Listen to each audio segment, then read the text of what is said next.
Hello everyone, welcome to another book review. Today, in Alex's reading room, we will be reviewing Darkness at Noon by Arthur Koestler. I don't know if I'm pronouncing that correctly. This is an excellent book. I can't find anything wrong with this book. I just can't. First, let's get into the age rating. So this is a thriller book.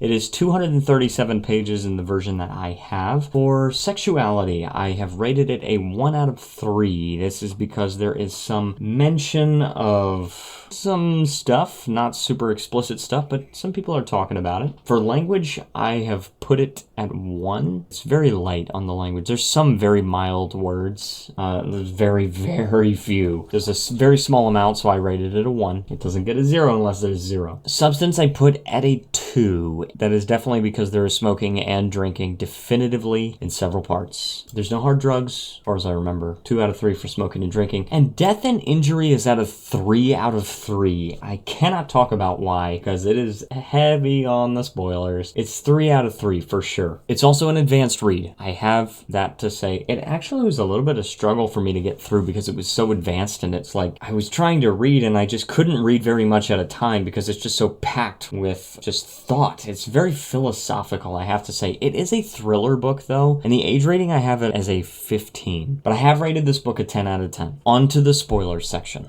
As of the recording of this video, this is actually the most recent book that I have finished. Darkness at Noon. So it's about a guy named Rubashov, Nikolai Rubashov. And he's been put in prison by the very same regime that he fought to install. It's a communist regime. And it doesn't specifically call it the Soviet Union, but I'm pretty sure it's supposed to be the Soviet Union. And he's been put in prison. And he's one of the originals. He's like one of the old guards. It's very philosophical. It's separated into 4 parts, which are the first, second, and third interrogation, and then finally the grammatical fiction. And the grammatical fiction, I won't reveal everything. The grammatical fiction is how Rubashov refers to his inner monologue, because being a communist, he has learned to eliminate the first person singular from his vocabulary. So he doesn't think in terms of like I. So he can't say it's like my thoughts, my subconscious. He calls it the grammatical fiction, which is just a very interesting way to refer to it. But it goes through his interrogations, I should say. And it's just crazy because there is so much detail. It's not in a bad way. It's all relevant stuff. And it's like how he communicates with the prisoner next to him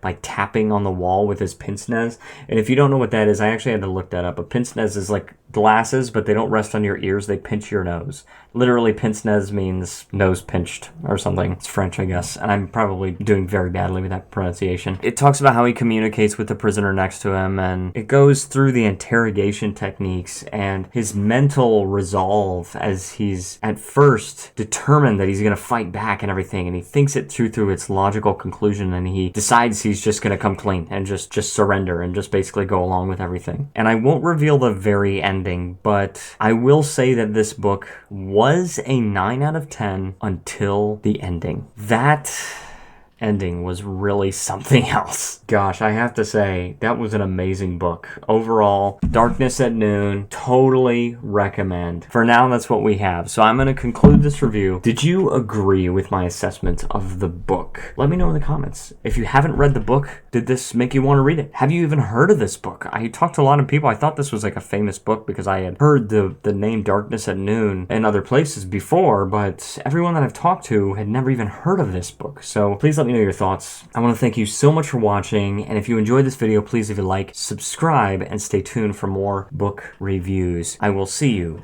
in the next one.